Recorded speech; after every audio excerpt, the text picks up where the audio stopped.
کیا آپ جانتے ہیں کہ عاشورہ کے روزے کے بارے میں نبی کریم صلی اللہ علیہ وآلہ وسلم نے ایسی بشارت عطا فرمائی ہے جو ہر مسلمان کو خوش کر دیتی ہے؟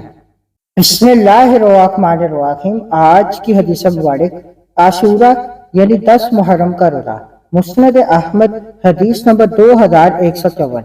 حضرت عبداللہ بن عباس رضی اللہ تعالیٰ عنہما سے روایت ہے کہ حضور خاتم المرسلین صلی اللہ علیہ وآلہ وسلم نے فرمایا، سوموا یوم عاشوراء وخالفوا فیہ الیہودا، سوموا قبلہ یوما او بعدہ یوما۔ 10 محرم کا روزہ رکھو اور اس میں یہودیوں کی مخالفت کرو، اس سے ایک دن پہلے یعنی 9 محرم یا ایک دن بعد یعنی 11 محرم کو روزہ رکھو۔ عاشورہ کا روزہ مستحب ہے، اس پر 1 سال کے گناہوں کی معافی کی بشارت ہے۔ 10 کے ساتھ 9 یا 11 محرم کا روزہ بھی رکھنا چاہیے۔ بہتر یہ ہے کہ تینوں دن روزہ رکھ لیا جائے۔ السلام علیکم ورحمۃ اللہ وبرکاتہ۔ پیارے اسلامی بھائیوں اور بہنوں، آج ہم یوم عاشورہ یعنی 10 محرم الحرام کے روزے کی فضیلت کے بارے میں گفتگو کریں گے۔ ماہ محرم الحرام اسلامی سال کا پہلا مہینہ ہے اور اسے اللہ تعالیٰ نے خصوصی عظمت اور برکت عطا فرمائی ہے۔ یہ ان 4 مہینوں میں سے ایک ہے جنہیں قرآن کریم میں حرمت والے مہینے قرار دیا گیا ہے۔ اس بابرکت مہینے میں عبادت، ذکر الہی، تلاوت قرآن اور نفلی روزوں کا خصوصی اہتمام کرنا چاہیے۔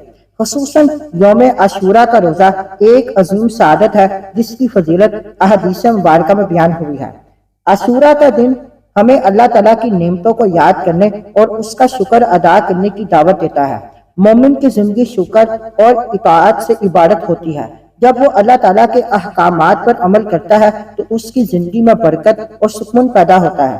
نبی کریم صلی اللہ علیہ وآلہ وسلم نے امت کو یہ بھی تعلیم فرمائی کہ عاشورہ کے روزے کے ساتھ ایک دن پہلے یا ایک دن بعد کا روزہ بھی رکھا جائے۔ اسی طرح مسلمان عبادت میں سنت نبوی صلی اللہ علیہ وآلہ وسلم کی پیروی کرتے ہوئے مزید اجر و ثواب حاصل کرتا ہے۔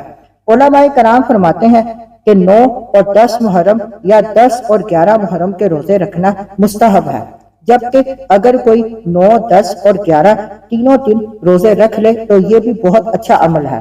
محرم الحرام ہمیں صرف روزوں کی فضیلت ہی نہیں سکھاتا بلکہ توبہ، استغفار، صبر اور اللہ تعالیٰ کی اطاعت کا درس بھی دیتا ہے۔ یہ مہینہ ہمیں یاد دلاتا ہے کہ کامیابی صرف اللہ تعالیٰ کی رضا میں ہے۔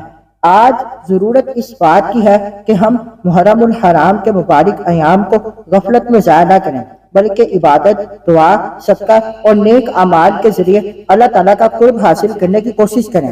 آئیے عہد کریں کہ ہم عاشورہ کے روزے کا اہتمام کریں گے، اپنے اہل خانہ کو بھی اس کی فضیلت بتائیں گے اور اس مبارک دن کو اللہ تعالیٰ کی رضا حاصل کرنے کا ذریعہ بنائیں گے۔